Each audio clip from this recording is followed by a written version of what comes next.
اللهم صل على سيدنا ومولانا محمد صلاة تخرجني من ظلمات الوهم وتكرمني بنور الفهم وتوضح لي ما أشكل حتى يفهم إنك أنت تعلم ولا أعلم إنك أنت علام الغيوب.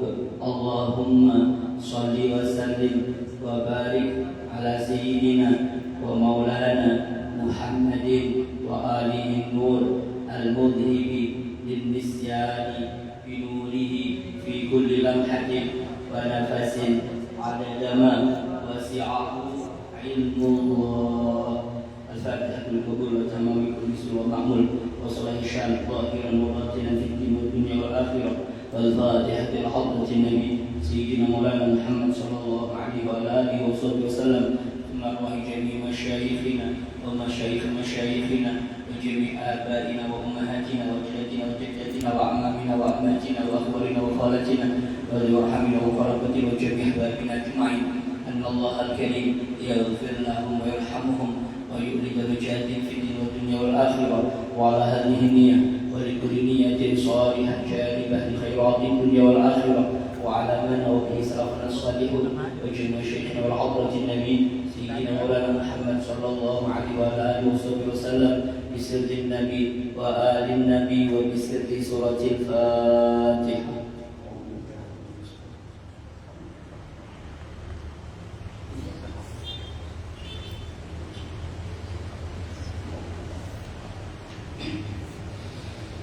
Bismillahirrahmanirrahim. Alhamdulillahirabbil alamin. Wassalatu wassalamu ala asyrafil anbiya wal mursalin sayyidina wa maulana Muhammadin wa ala alihi wa sahbihi ajma'in. Subhanallah walhamdulillah wa la ilaha illallah wallahu akbar wa la haula wa la quwwata illa billahil aliyyil azim. Adada kulli harfin kutiba wa yuktabu abadal abidin wa dahrat dahirin. Subhanaka la ilma lana illa ma 'allamtana innaka antal alimul hakim. Rabbi shrah li sadri wa yassir li amri wahlul 'uqdatam min lisani yafqahu qawli bijahin nabi wassahbi wal ali amma ba'd.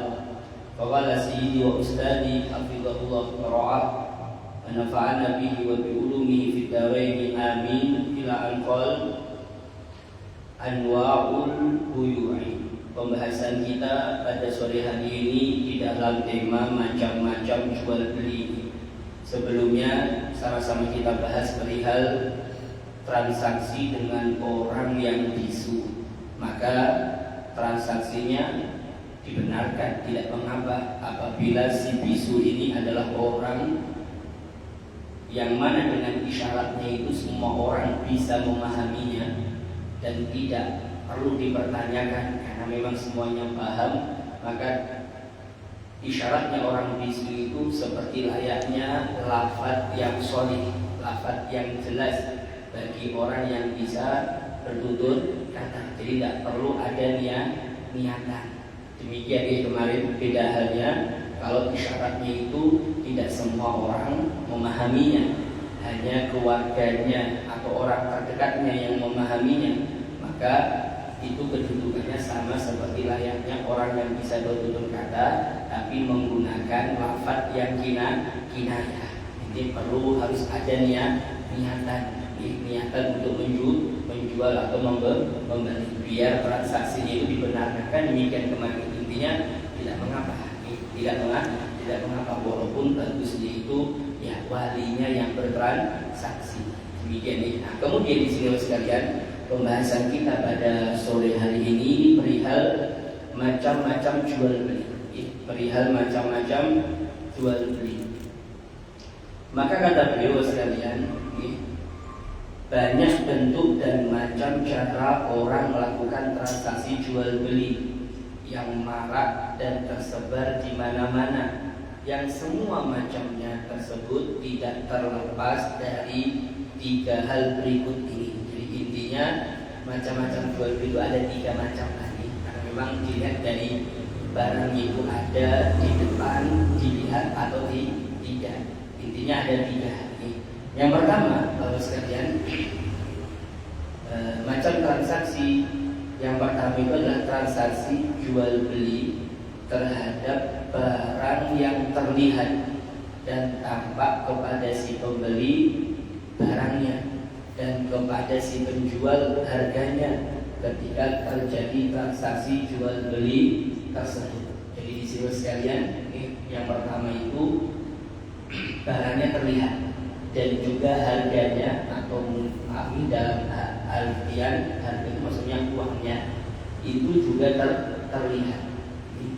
Yang membeli melihatnya, yang menjual juga melihatnya. Demikian ini. Maka kata beliau, macam jual beli yang pertama ini yang terlihat, barang yang terlihat, kemudian harganya juga terlihat, sama-sama tahu, maka transaksi jual beli semacam ini hukumnya adalah sah. Ya kan memang harus terlihat biar tidak tertipu. Kan demikian ini, biar tidak ada yang merasa saya dicurangi. Tidak ada, karena lihat, sama-sama lihatnya. Kan demikian ini, barangnya juga lihat, mungkin harganya juga lihat. Kan terkadang ada orang, saya beli rumahmu ini dengan uang yang ada di dalam mobil. Nah, uangnya kan harganya tidak dilihat, tidak tahu kita. Bisa jadi jumlahnya itu banyak, jadi sedikit tidak lihat, maka tidak bisa. Kan demikian ini, maka tidak bisa. Pokoknya ya tadi, baik itu barang maupun harga harus terlihat. Kan demikian ini, kalau kayak itu tidak bisa lihat, nanti bisa jadi hukumnya tidak sah jual beli semacam itu. Oleh karenanya kata beliau, kalau dua-duanya bisa terlihat, ya barangnya dilihat, kemudian ya harganya juga bisa dilihat, maka tentunya jual beli ini hukumnya sah. Kemudian kata beliau, begitu pula jika barang atau harga yang akan dijual belikan tidak tampak ketika terjadi transaksi, tidak nampak ketika terjadi transaksi. Tatkala dia transaksi tidak nampak, tapi akan tetapi si pembeli maupun si penjual pernah melihat barang atau harganya tersebut. Berarti kan sebelumnya sudah diketahui, sebelumnya sudah dilihat. Kalau barang sudah dilihat sebelumnya, walaupun tak transaksi tidak lihat. Atau mungkin harganya, duitnya itu sudah dilihat sebelumnya. Di dalam mobil itu sudah lihat, tumpukannya besar kayaknya, kelihatan nih, seumpama. Walaupun tidak lagi dia melihat ada transaksi, tentunya berbeda nih, yang semacam itu. Sedangkan barang tersebut termasuk barang yang awet. Kata beliau ini, kalau memang barang itu barang yang awet, yang diperjualbelikan barangnya awet hingga saat terjadi transaksi jual beli tersebut, ya mungkin seperti mobil itu awet aja. Kalau cuma mungkin melihatnya kemarin, transaksinya sekarang ya kayaknya masih bagus saja. Kalau rumah lebih lagi, masa rusak dalam tempo yang semacam itu cepatnya atau dekatnya. Yang jelas awet setidaknya semacam itu. Hingga saat terjadi transaksi jual beli tersebut, maka juga dihukumi sah. Tidak apa, walaupun dia tidak lihat tak terjadi transaksi, asalkan barang itu barang yang tahan lama, sampai terjadinya transaksi itu masih awet. Misalnya, si penjual berkata kepada si pembeli, saya jual baju yang engkau pernah lihat kemarin. Kata dia ini, saya jual baju yang engkau pernah lihat kemarin di rumahku dengan harga 50.000. Padahal melihatnya kemarin, mungkin kemarin itu dia ingin tanya-tanya, baju dia kok bagus Mas Rudi, ini bajunya bagus warna coklat ini, bagus, belinya di mana sumpah ini. Akhirnya besok harinya tangan ketemu, menawarkan, saya jual kepada biar semua ini baju yang saya pakai kemarin waktu pengajian semuanya dengan harga sekian.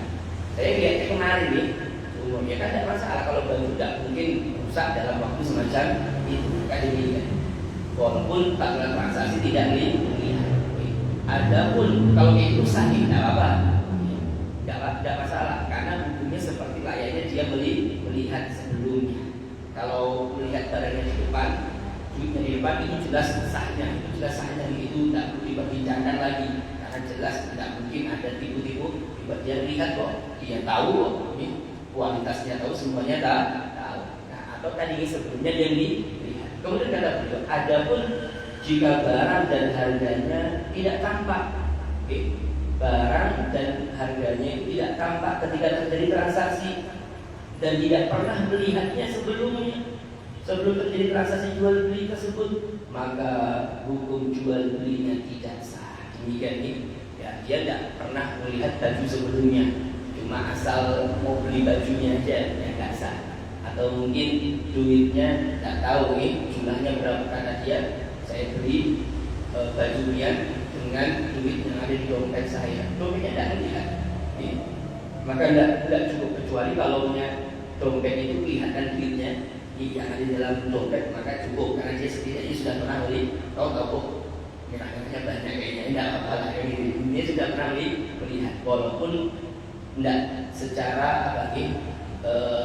terukur, tidak secara pasti lihatnya ini sejuta duitnya, asalkan dia pernah lihat itu cukup. Tapi kalau tidak lihat sama sekali, maka tidak cukup. Demikian. Kemudian yang kedua, macam transaksi yang kedua itu adalah transaksi jual beli dengan cara salam. Nanti ada sekalian setelah bab ini, nanti namanya ada bab salam. Salam itu perpesanan. Jadi salam di sini ya kalau bahasa Arab lamnya itu pendek. Salamun, salam. Beda dengan salam. Kalau salam itu keselamatan. Biasanya mengucapkan salam. Assalamualaikum, keselamatan atas kalian. Ini tidak. Jadi kalau akad perpesanan itu salamu, assalamu atau salam, pendek lamnya. Ini sedikit perbedaannya nih, karena memang ya berbeda sedikit aja, bisa jadi maknanya berbeda. Jadi akad salam bawa sekalian, perpesanan. Ya berarti kalau perpesanan kita sudah bisa ngerti nih secara bahasa Indonesia, namanya juga pesan. Jadi berarti barangnya itu tidak ada, barangnya itu tidak, tapi dia mensifatinya. Kalau mungkin baju, saya beli baju ke dia yang semacam ini, kainnya, kemudian modelnya semacam ini, ukurannya ini, apa namanya, dengan menyebutnya ciri-cirinya dengan detail. Maksudnya ya sama, biar tidak terjadi penipuan, biar tidak terjadi merasa dirugikan seperti, karena dia mensifati kan gitu nih, dia tahu warnanya ini, kainnya ini dan seterusnya. Kan sama layaknya kita kan tidak, walaupun tidak lihat, tapi kan dia terukur dengan mensifati barang-barang tersebut. Maka kata beliau ini di dalam akad salam ini, yaitu membeli barang yang dipesankan kepada si penjual. Dipesankan kepada si penjual dengan menyebutkan kriteria dan sifat dari barang yang akan dibelinya dengan sifat yang mendetail. Seperti misalnya seseorang berkata, saya serahkan uang 100 juta ini kepadamu untuk kamu belikan saya sebuah mobil merek Toyota tahun 2000 berwarna hitam, dan kau serahkan mobil itu padaku di awal bulan Juni. Maka hukumnya adalah sah, seperti yang diterangkan nanti pada babnya. Kan jelas nih, mereknya Toyota. Mungkin lebih detail lagi, mungkin Innova, mungkin kalau dahulu mungkin belum, waktu mengarang kitab ini mungkin polisi masih belum lagi ya terkenal, mungkin belum populer, mungkin kayak Avanza, Innova. Makanya yang disebutkan tuh mereknya Toyota ini, Toyota. Kalau sekarang mungkin kita ingin lebih detail lagi, dengan 100 juta ini dengan ya mobil merek Toyota, Innova atau Toyota Avanza dan seterusnya. Jadi semacam ini dengan model tahun 2000, tahun sekian untuk tahun 2000 kayaknya Innova belum booming nih. Avanza juga belum, mungkin berapa, 4-an di bawah. Demikian semacam itu sekali. Ini namanya perpesanan, pesan, dan ini nanti bisa dibenarkan, tidak apa-apa, tidak apa-apa. Demikian, dan ini juga termasuk macam-macam jual beli. Nanti ada babnya tersendiri. Yang nomor 2 itu namanya akad salam, ini perpesanan. Kemudian sekalian, saya lanjutkan di sini yang ketiga, macam yang ketiga, yaitu transaksi jual beli barang yang tidak ada atau tidak tampak barang atau harganya kepada si pembeli dan si penjual, atau salah satunya ketika terjadi transaksi jual beli tersebut. Intinya sekalian, setelah terjadi transaksi itu lagi barangnya yang diperjualbelikan tidak nampak, tidak ada, tidak dilihat, atau mungkin harganya, duitnya ini sebagai alat untuk menukarnya, alat untuk membelinya. Karena tidak selamanya itu harga itu berupa duit, bisa jadi sama-sama dengan barang, bisa jadi ini. Makanya bahasanya harganya, jadi harganya juga harus nampak. Nah di sini bisa jadi dua-duanya tidak nampak atau salah satunya tidak nampak, yang demikian ini. Atau salah satunya itu tidak dilihat oleh si penjual atau si pembeli. Maka tak kalah terjadi transaksi ini mereka tidak melihat itu semuanya, maka hukum jual belinya tidak sah. Karena memang harus melihat si penjual, melihat harganya dan juga barangnya. Si pembeli juga sama. Pembeli berarti dia harus tahu barangnya juga yang akan dia beli. Kan demikian, harus melihat. Setidaknya tanda transaksi itu melihat atau melihat memang sebelumnya. Ini tidak lihat sama sekali, tidak lihat sama sekali. Tentunya tidak dibenarkan. Maka hukumnya tidak sah. Misalnya, contohnya ini buat sekalian yang tidak dibenarkan itu adalah si pembeli, dari pihak si pembeli ini. Si pembeli berkata kepada si penjual, saya, atau si penjual berkata kepada si pembeli ini, saya jual beras yang ada dalam mobilku itu, kata dia, saya jual beras yang ada dalam mobilku itu dengan harga 100.000. Maka tidak sah karena tidak diketahui berapa banyak serta ukuran dari beras yang ada dalam mobilnya. Ya, kecuali kalau dia lihat nih, dibuka pintu mobilnya, oh ada berapa tumpuk di situ. Kemudian transaksi ini di tempat lain, saya jual beras itu yang ada di dalam mobil, ya jelas tidak apa-apa karena lihat sebelumnya. Nah kalau ujung-ujung dia mengatakan semacam itu, ya kan kita belum lihat sebelumnya ini berasnya tadi. Berarti kalau beras di sini namanya barang, ini namanya barang karena yang diperjual belikan. Ini contohnya, yang barangnya tidak dilihat. Kemudian atau ini contoh berikutnya nih. Atau si pembeli berkata kepada si penjual, saya beli beras 100 kilo milikmu dengan uang yang ada dalam dompetku ini. Ini berarti yang tidak dilihat itu adalah harganya, ya, karena dompetnya sama nih yang kurang lebih nanti. Intinya kata dia, berasnya terukur, berasnya diketahui 100 kilo milikmu, kan demikian nih. Mungkin barangnya ada berasnya. Kemudian kata dia, saya beli beras 100 kilo milikmu, 100 kilo milikmu. Ini kan berarti jelas nih, ada barangnya nih. Dengan uang yang ada dalam dompetku. Dompetnya belum dilihat kan nih. Ini di dalam dompet aja ya kan. Kalau dalam dompet bisa banyak, bisa tidak. Dalam keadaan uang yang ada di dalam dompet tidak tampak. Ini diperjelas oleh beliau. Jadi dalam dompet itu uangnya tidak nampak. Tidak kelihatan memang, tidak kelihatan. Dia cuma mengatakan dalam dompet itu aja. Maka hukumnya tidak sah karena tidak diketahui berapa uang yang ada dalam dompetnya. Berarti ini sekalian, yang tidak diketahui itu adalah harganya. Ini kalau tadi itu kan barangnya. Intinya loh sekalian, baik barang maupun harga harus diketahui. Ini kan ya, kalau tidak diketahui salah satunya, dan tentunya tidak diketahui. Karena ini rentan pasti ada ya mabik goror, penipuan di dalamnya. Siapa tahu nanti dia menyesal, ya Allah ternyata dalam dompet itu uangnya sedikit.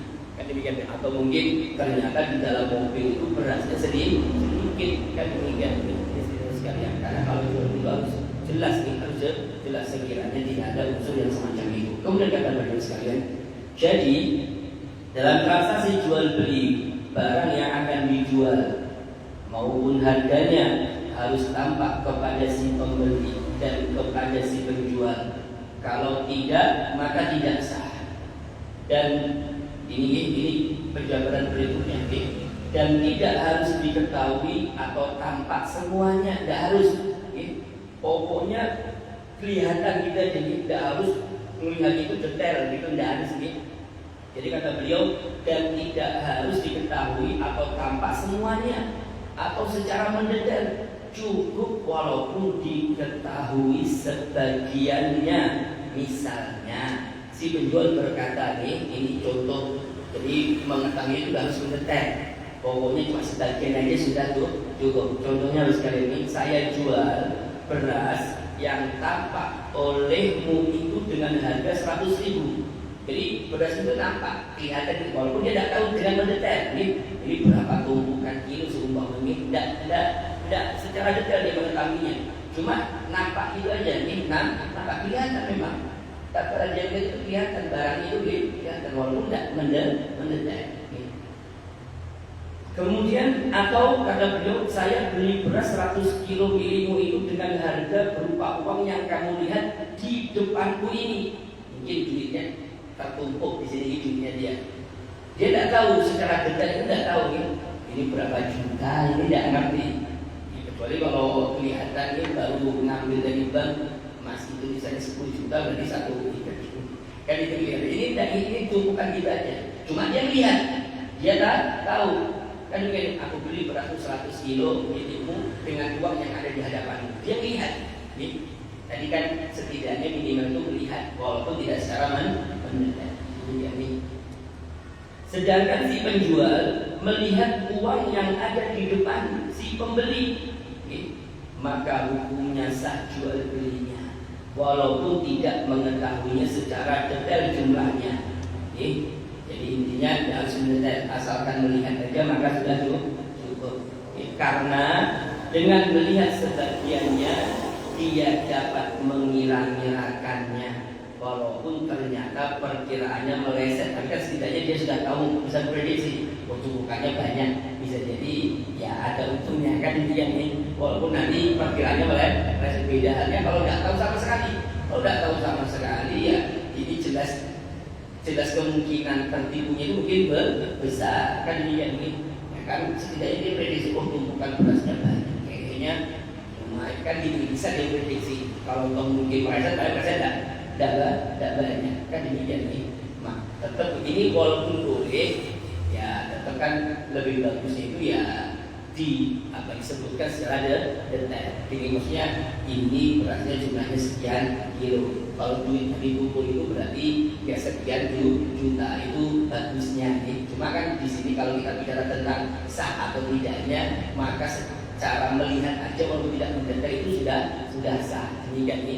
Bedanya kalau tidak melihat. Demikian ini kalau ditanya boleh, ya boleh asalkan dia melihat kan demikian ini. Tapi kalau bagus ya pedagangnya jujur, ya penjualnya juga jujur, pembelinya juga ya pasti tentunya dia bakalan terang-terangan lagi sekian jadi kita seterusnya. Itu semacam itu sekali.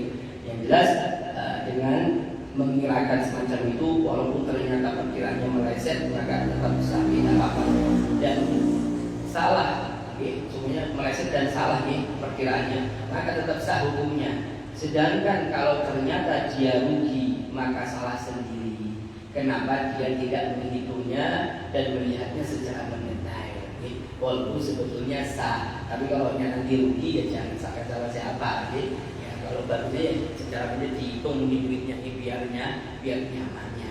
Ini Bapak sekalian yang sama-sama dimuliakan dan dirahmati Allah, perihal mengenai beberapa macam jual beli. Ini ada 3 macam ini. Terkadang jual beli itu barangnya atau harganya dilihat, oleh kedua belah pihak. Si penjual melihat, si pembeli melihat, itu jelas sahnya, karena dia lihat apalagi tahu ukurannya, tahu sifatnya dengan mendetail. Demikian ini maka jelas sahnya. Yang kedua itu memesan, tidak dilihat sebelumnya, tapi di dalam akan perpesanan. Dan itu pun harus memenuhi syarat-syarat perpesanan. Memang disebutkan secara mendetail kriterianya. Ya kalau mobil itu mobil Toyota Avanza warna hitam ini, kemudian tahun ini keluarannya kan ini atau pembuatannya dan seterusnya. Nah, maka nanti bisa dilihat walaupun tidak kelihatan sebelumnya. Dan yang ketiga ini yang tidak dilihat, ujuk-ujuk main transaksi itu aja dan sebelumnya tidak melihat,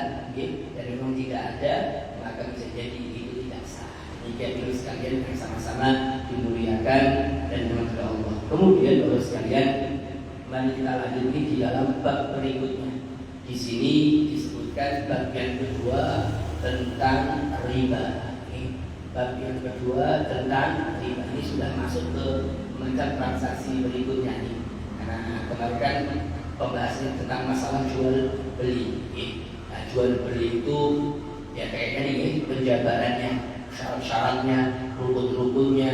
Nah, ini baik itu persyaratan di dalam barang yang diperjualbelikan, syarat-syarat yang harus ada di dalam kedua belah pihak, orang yang transaksi persyaratannya seperti apa itu sudah disebutkan, diuraikan. Nah, ini pembahasan berikutnya tentang masalah riba.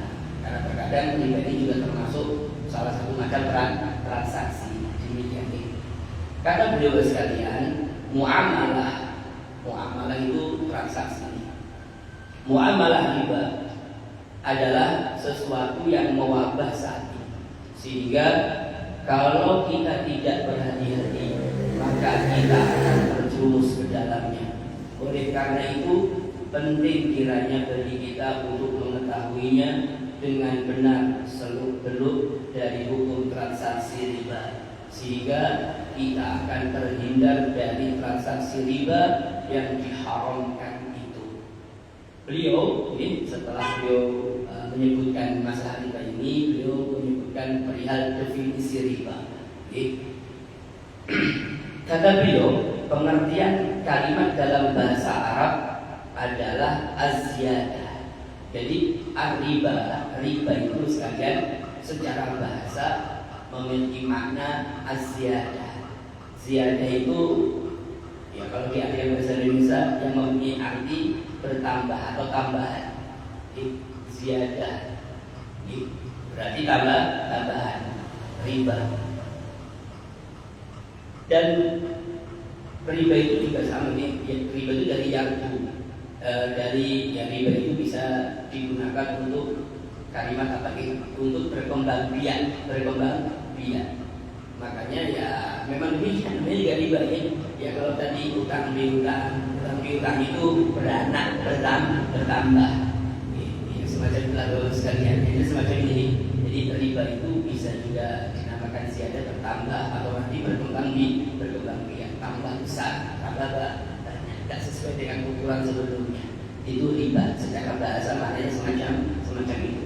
Dan dinamakan demikian, dinamakan dengan sesuatu yang bertambah, ya karena ada penambahan pengembalian hutang yang dipinjam dari seseorang. Karena memang demikian sehingga ya sesuai. Makanya terkadang sekali ini bab-bab tertentu itu memang penamanya itu sesuai dengan apa yang memang akan dibahas. Ya riba memang sesuai kan, memang dari kata bertambah ini sesuai memang. Ya karena memang semacam itu gambarannya, ada tambahannya, ada tambahannya sekalian, ada lebihannya dari kita ini. Itu yang tidak diperbolehkan sekalian. Mari kita lebih itu secara bahasa itu sesuatu yang bertambah.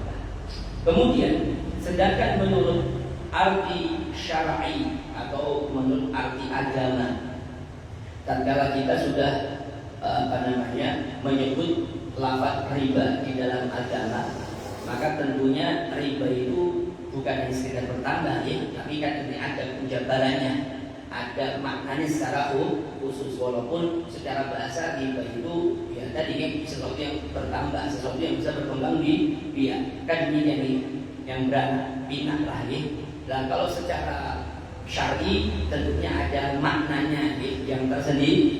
Apa itu sekalian maknanya? Kata beliau adalah riba itu secara agama, secara syar'i adalah suatu akad, berarti transaksi yang terjadi atas penukaran barang tertentu. Karena barangnya tertentu emas atau perak atau makanan dalam kurung. Karena ini nanti akan dikenal dengan sebutan barang-barang ribawi. Barang-barang ribawi itu ada yang nisbahnya nih. Ya kalau Banjar dan Jari berarti dinisbatkan kepada suku Banjar. Kalau ribawi itu berarti barang-barang yang mengandung riba. Tidak semuanya sekalian, tidak semuanya. Tidak semuanya dari transaksi yang bertambah itu dinamakan riba, tidak semuanya, karena itu hanya mengarah kepada barang-barang ribawi tadi. Makanya dalam kurung apa? Emas, perak atau makanan. Emas dan perak itu nanti ikut serta di dalamnya adalah duit, uang kertas yang berlaku sekarang itu nanti dikiaskan dengan emas dan perak. Demikian yang zaman dahulu ya tidak ada, zaman Nabi duit rupiah itu tidak ada rupiah yang kertas itu zaman Soekarno belum ada tentunya maka itu dikiaskan dengan emas dan perak. Itu nanti juga termasuk barang-barang ribawi. Nah kalau bukan barang ribawi seperti mungkin maaf saya punya kipas mereknya Sky ini sama punya sampean kipas anginnya itu bukan merek Sky, mereknya merek Cina mungkin nih. Kemudian saya ini mau tukeran jual beli kipas saya jual kepada pian dengan harga 2 kipas sampai saya 1 sampai 2 kipasnya semuanya ini, ya kan ada tambahan kan lebih, enggak lagi satu, bukan 1 sama 1 tapi 1 sama 2. Kira-kira ini transaksi riba kan? Tidak, lantaran karena kipas itu bukan barang-barang ribawi kan. Beda kalau duit kan ada juga kalanya duit itu dijual belikan kan. Biasanya kalau kita itu ke makam-makam tertentu di Jawa makam-makam wali songo itu biasanya itu ada di luar makam itu ada ibu atau bapak-bapak yang menjual duit pecahan, pecahan. Biasanya kalau kita itu mau nukar atau beli duit, ini uangnya 100.000, itu nanti dia juga sudah terikat, 2.000 itu terikat sama dia. Cuma kalau di total di total itu tidak sampai 100, itu paling 90 atau 95, pokoknya ada tukarnya. Kemudian kita tukar itu kita jual beli itu dengan uang kita yang 100 Maka bagaimana? Ini namanya bisa jadi transaksinya riba karena tidak sama.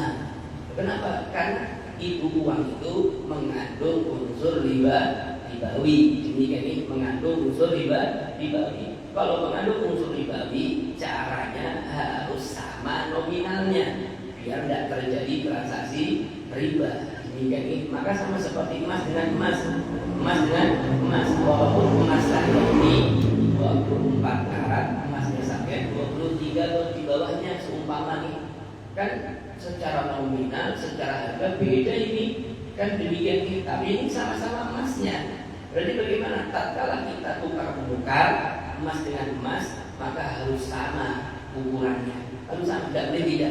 Karena mentang-mentang emasnya tadi itu bukan 24 karat seumpama akhirnya emasnya dia 2 kilo, saya 1 kilo. Ini saya 1 kilo, dia 2 kilo. Padahal sedikit lagi, itu lagi. Intinya tidak sama. Kemudian terjadi transaksi. Boleh tidak boleh? Ini transaksi riba. Demikian karena tentunya ini barang-barang yang mengandung riba. Nanti akan dijelaskan oleh sekalian.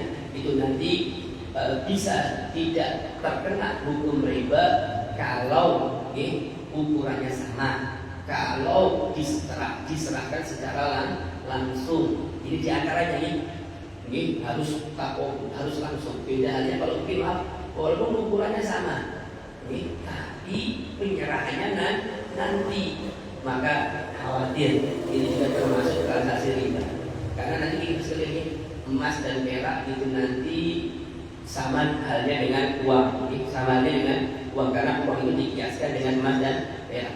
Oleh karenanya kalau kita nanti mau sekalian membeli emas atau membeli perak itu harus kontak nanti, harus kontak. Makanya terkadang dulu itu sekalian tatkala lagi booming-boomingnya nabung, recehan nabung, ada nanti bisa beli koin emas, karena ada koin emasnya 1 gram, 2 gram dan seterusnya. Dulu itu sempat kayak gitu akhirnya tatkala sudah terkumpul duitnya lah bahasa ini, akhirnya beli emas itu, koin emas, tapi belinya di kontak, belinya ditransfer, kemudian barangnya nanti dikirim. Maka apakah ini riba? Bisa riba karena dua-duanya itu mengandung unsur ribawi dan caranya harus kontan. Kontak maksudnya harus langsung diserahkan waktu itu. Kalau mau jual beli ya di situ harus ada ini duitnya, ini barangnya diambil. Kalau nanti maka itu masuk kategori riba transaksinya. Demikian transaksi. Maka juga sama begitu sekitar kalau kita mungkin jual beli emas, terkadang kita mau tukar tambah, terkadang kita mau tukar tambah. Itu pastikan sekalian, pastikan itu dalam artian ini transaksinya pertama sudah selesai. Umpama ini gelang milik saya ini gelang milik saya ini 5 gram mau ditukar dengan yang 10 gram. Ya kan kita sudah siap duit ini untuk menambahnya. Cuma transaksinya ini harus jelas. Ini harus diselesaikan dulu yang pertama nih. Ini 5 gram ini berapa duitnya? Oh duitnya 5 juta gampangnya nih. Duitnya 5 juta. Itu 5 juta itu harus diserahkan dulu. Karena kan harus kayak gitu nih. Serahkan dulu, jangan sampai ini belum diserahkan di total mana pilih, cara pilihnya mana? Yang ini 10 gram, harganya 10 juta. Ini belum selesai yang pertama. Yang 5 juta dari saya sudah saya tombokkan, padahal tadi saya belum menerima. Kan itu kan nanggung, itu tidak kontak dan yang pertama itu bisa jadi, maka bisa jadi itu transaksinya namanya riba. Jadi oleh karenanya harus ngerti, karena nanti kalau mengandung unsur riba dan sama ilahnya, maka harus kontak, demikian nih, harus kontak transaksinya. Walaupun nanti semua saya punya emas sampai perak sampai ini. Ukurannya beda, tidak apa-apa, tapi tetap asalkan harus kontan. Kalau tidak kontan, tetap ini akan terjadi namanya transaksi riba. Nanti ada unsur bahasa semacam itu. Samanya dengan makanan, makanan itu sama. Kalau tadi makanan sama makanan, itu nanti kalau beda jenisnya itu harus kontan. Kalau beda jenisnya itu boleh apa nih? Boleh tidak sama ukurannya, tapi harus kontan. Tapi kalau jenisnya sama, itu harus sama dan harus kontan. Sama yang lagi, saya punya beras saya itu beras cap lele, sampean berasnya cap lagi di bawahnya mungkin lagi. Ini kalau kita tukar beras dengan beras, ini kan berarti jenisnya sama. Itu ukurannya harus sama. Kalau sekilo sama sekilo, dan itu harus langsung diserahkan di waktu ini. Tidak boleh ini nanti ya beras lelenya nanti saya kasihkan nanti saya sampai rumah nanti saya bawakan ke rumah pian, tidak bisa. Itu namanya transaksi riba karena ada temponya, tidak secara langsung. Bedanya kalau gini beras sama uang itu walaupun sebetulnya beras itu ada unsur ribawinya, uang juga ada unsur ribawi, tapi hanya beda, kandangnya beda, ilahnya beda. Kecuali kalau ini, karena kalau uang itu kandangnya itu diikat emas dan perak, ini berarti alat tukar, ini emas dan perak. Kalaunya uang, kalaunya makanan beras itu berupa makanan. Ya kalau kayak itu tidak masalah, karena kita transaksi ini di mana di toko-toko dekat rumah kita. Saya mau beli beras, 10 kilo, harganya 100.000 sih. Duitnya nanti berarti dibawa dulu. Kan biasanya kayak gitu nih. Boleh, ini utang karena masalahnya memang dua-duanya ada unsur riba, tapi beda kandang, beda ilahnya, beda ininya, maka tidak apa. Yang tidak boleh itu kalau makanan sama makanan, kemudian emas dan perak, antara itu emas sama emas atau emas sama perak atau dengan uang, ini nanti harus kontan nanti di antaranya.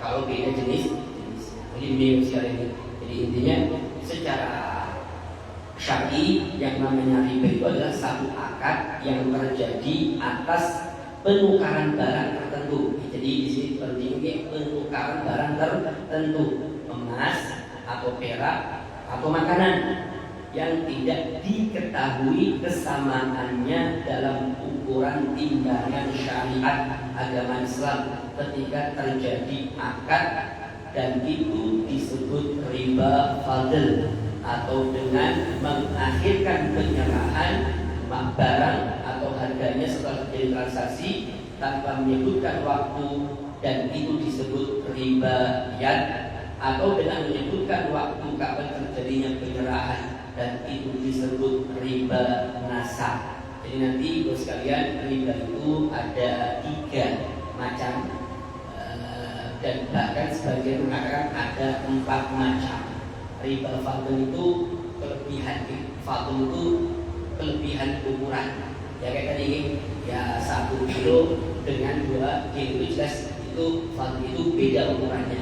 Ada kalanya temponya memakan tempo, jadi tidak secara langsung, nanti itu beda lagi. Itu bisa jadi kalau ditentukan waktunya namanya riba nasak, kan nanti besok saya kasih nanti uangnya, semuanya uangnya saya ambil, nanti uangnya besok sebagai tukarnya, sebagai harganya, itu jelas sekali karena itu ada waktunya. Nasa itu riba kelebihan di dalam waktunya.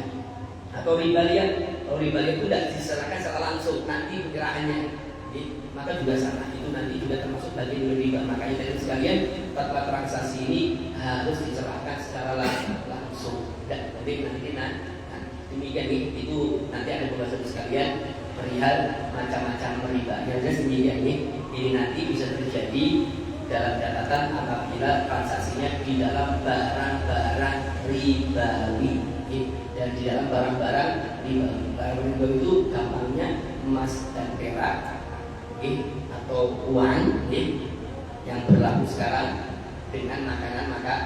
Dan makanan itu bisa makanan pokok, bisa makanan yang sifatnya bukan pokok, itu tetap namanya makanan, tetap itu namanya makanan. Demikian sekalian. Makanya biasanya terkadang itu hati-hati, aku minjem mie, ini dimakan, terus nanti kembalikannya dengan mie. Jadi bisa jadi sama, ini itu makanan dengan makanan lebih baik. Ya beli, saya beli mie-nya, cuma utang, nanti saya ganti duitnya nanti, katanya itu lebih jelas. Itu seakan-akan kita membeli makanan dan istilahnya itu beda, karena uang sama makanan. Mending kayak gitu, nanti saya beli daripada meminjam. Karena nanti kalau biasanya minjemnya sari mie, baliknya indomie. Begini, intinya menurut saya ini harus sekalian, karena itu kan berupa makanan juga, berupa makanan. Tadi makanan itu harus makanan yang pokok, makanan yang bukan pokok tetap nanti masuk ke bagian ini. Jadi seperti ini sekali ini. Intinya kalau yang beda jenisnya boleh tidak sama ukurannya, tapi tetap harus kontak. Demikian ini, ya kayak beras sama jagung. Saya ini panen jagung banyak, sampai berasnya juga kebetulan panen beras. Kemudian saya mau beli beras sampai dengan jagung saya. Berasnya sekilo, jagungnya 2 kilo, kan tidak apa-apa. Atau dibalik ukurannya tidak apa-apa, tidak sama, harus 1 kilonya tidak sama, tidak apa-apa. Karena memang beda jenisnya. Beda kalau sama jenisnya harus sama ukurannya. Ini beda jenisnya, tapi tetap ujung-ujungnya harus diserahkan secara langsung. Berasnya saya terima, jagungnya saya serahkan kepada sampean secara langsung. Ini. Tapi kalau nanti salah satunya diserahkan nanti, maka itu masuknya ke transaksi riba, bukan riba fadl, tapi bisa jadi riba jad atau riba nasa. Jadi ini tetap riba namanya. Mungkin ini yang sama-sama dimuliakan dan mudah-mudahan insyaallah kita akan lihat nanti di dalam pembicaraan hikmah diharamkannya transaksi riba. Insyaallah kita akan lihat nanti sekalian di dalam tema-tema berikutnya. Masalah afiat, lebihnya saya beri maaf kalau berkata yang tidak benar. Jadi kita kan kalau kita mengharamkan bank ini kan kita tidak boleh pakai semua amalnya bank seperti buku bank, karena kan kita kadang ada yang bilang mengharamkan bank itu ATM tidak boleh dipakai, buku bank tidak boleh dipakai, karena kita mengharamkan suatu bank konvensional. Kita mengharamkan bank tapi kita pakai alatnya, itu gimana itu soal hukumnya? Terus sekalian yang sama-sama dimuliakan dan Allah, tentunya di dalam masalah bank konvensional itu kan ya sebenarnya ada banyak pembahasannya, banyak khilafiyah di dalamnya.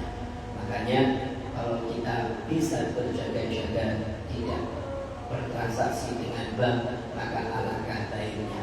Tapi kalau kita mungkin maaf yang terdesak karena mau tidak mau gajiannya lewat situ, tidak mungkin tapi gajian langsung 10 juta ditampolkan ke sampean langsung, kan tidak mungkin juga. Dia mau tidak mau lewat situ, ya mau diapa lagi. Tapi tetap ya kita hindari yang sifat itu tambahan seperti mungkin ya kayak bunganya atau apanya dan seterusnya. Itu kalau bisa kita hindari. Kalau nanti transaksi yang lain seperti utang piutang dengan bank yang kita hindari, karena itu jelas transaksi secara langsung itu transaksi yang memang bisa jadi dikatakan riba, minjem sekian baliknya sekian, kan berbeda nih. Ya kalau dalam agama Islam minjem sekian baliknya juga sekian, sama sesuai. Adapun nanti terima tanda terima kasih sebenarnya karena dulu tuh Mas Rudi itu minjem saya ini, sekarang saya kembalikan, sudah saya terima kasih, minjemnya dulu 10 juta saya kembalikan 10 juta, kemudian ini ada sedikit terima kasih 2 juta ini atau berapa saya kasih ke beliau, maka tidak mengapa asalkan tidak disyaratkan di awal beda. Kalau misalnya di awal baliknya harus 12 juta, baliknya harus 2 ribu, sudah riba terdahulu ya, karena memang disyaratkan.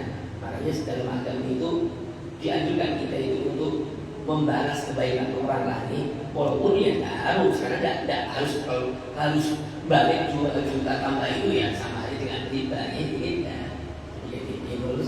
tidak bisa dihindarkan. Cuma kalau bisa ya tadi, kalau memang masih bisa untuk menghindarkan kasus ini semuanya, dan kadang juga biasanya sekalian di bank itu kan lebih aman, bisa jadi ini lebih institusinya tidak apa.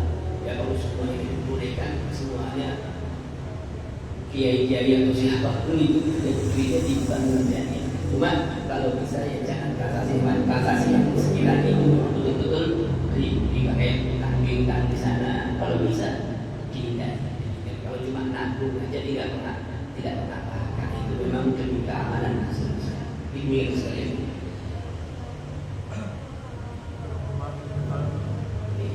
Emas tahun ini juga dijual di tahun depan di 2 juta, termasuk juga kata pertama. Tidak kita dong, tidak apa-apa ya. Lah kan kita jualannya kan sama nih, walaupun pasarannya harganya itu naik, dan bahkan ini di antara kelebihan ya orang-orang yang mensuarakan kita kembali ke Cina. Kata orang kalau kita kembali ke emas Cina nanti insya Allah tidak bakal turun, tidak bakal kita rugi. Kalau kita nyimpan duit rupiah, kita simpan duit 50 juta nih sekarang, nanti 10 tahun ke depan 50 juta juga, cuma rasanya itu akan sedikit tuh, karena ya kayak zaman dahulu 50 juta itu banyak. Sekarang walaupun sama, nominalnya sama, tapi berasanya itu dikit, karena tidak bisa dapat apa-apa. Beda dengan dahulu 50 juta sama bisa ini. Sekarang tidak bisa apa-apa, bahkan mungkin bisa jadi 50 tahun ke depan dengan duit yang sama itu tidak ada harganya 50 juta itu bisa jadi. Makanya ada orang yang mensuarakan kembali ke Cina. Kalau Cina itu ya menyesuaikan kondisi zaman lah bahasanya, bisa jadi nanti ini uang ini dinar yang sekilo, anggap sekilo ini, itu nanti disimpan sekarang, maksudnya di kita miliki sekarang, itu nanti 10-20 tahun yang lalu bisa jadi harganya ini melipat, ini bisa meroket, ini harganya ini bisa meroket. Sekarang itu sudah meroket. Dahulu orang beli cuma 500-600, sekarang bisa 1.500.000 satu gramnya. Yang jelas ini di antara kelebihannya. Dan kalau kita kembali ke situ, cuma apakah itu riba? Tidak. Yang jelas terus sekalian transaksinya itu jelas nih. Tatkala kita beli jelas, tatkala kita menjual juga jelas. Intinya terhindar daripada yang tadi nih, yang tidak langsung atau nanti beda ukurannya. Ini yang jelas macam itu. Tapi itu tidak dinamakan dengan riba. Ini menjadi karena memang berbeda. Asalkan transaksi pertama sah, dan tatkala ini tahun depan dijual juga sama, transaksinya juga dibenarkan walaupun harganya itu berbeda. Karena itu kelebihan masyarakat semacam ini, tidak ada ruginya. Mungkin itu sekalian. Mungkin dulu sekalian kita akan lanjut di dalam pertemuan yang datang soal yang kurang lebihnya saya minta maaf. Mari kita akhiri dengan sama-sama membaca doa kafaratul majlis. Bismillahirrahmanirrahim. Subhanakallahumma wa bihamdika asyhadu an la ilaha illa anta astaghfiruka wa atubu ilaik. Masya Allah, la haula wa la quwwata illa billahil